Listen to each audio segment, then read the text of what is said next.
জ্যোতিষ শাস্ত্রে শুক্র গ্রহকে সামাজিক গ্রহ হিসেবে আখ্যা দেওয়া হয়েছে। শুক্র গ্রহ যদি কারোর শুভ থাকে সেই জাতক তত সামাজিক হয়। বৃষ রাশি আর তুলা রাশির অধিপতি গ্রহ হচ্ছে শুক্র এবং ভরণী নক্ষত্র, পূর্ব ফাল্গুনী নক্ষত্র আর পূর্বাষাঢ়া নক্ষত্রের অধিপতি গ্রহ হচ্ছে শুক্র। এই শুক্র গ্রহ থেকেই বোঝা যায় যে একজন জাতক তার দাম্পত্য জীবনে কতটা সুখী হবে। কোনো জাতকের ন্যাটাল চার্টে শুক্র গ্রহ যদি শুভভাবে অবস্থান করে, যদি কেন্দ্রভাবে কিংবা মূল ত্রিকোণে শুভভাবে অবস্থান করে, সে দাম্পত্য জীবনে সুখী হবে। কিন্তু এই শুক্র গ্রহ যদি খারাপভাবে অবস্থান করে, তাহলে দেখা গেছে সেই জাতকের দাম্পত্য জীবনকে ছাড়খাড় করে দেয়। এই শুক্র গ্রহ থেকেই আবার আকর্ষণীয় শক্তি জাজ করা হয়।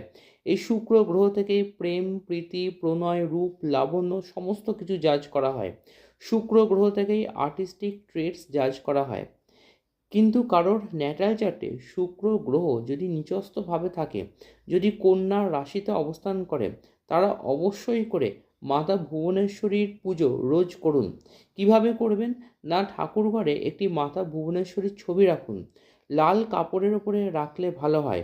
পাশে একটি ঘিয়ের প্রদীপ জ্বালান এবং রোজ মাতা ভুবনেশ্বরীর যে বীজ মন্ত্র 108 বার করে জপ করুন।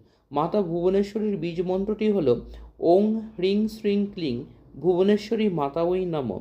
ওং হ্রিং শ্রীং ক্লিং ভুবনেশ্বরী মাতাওই নমঃ।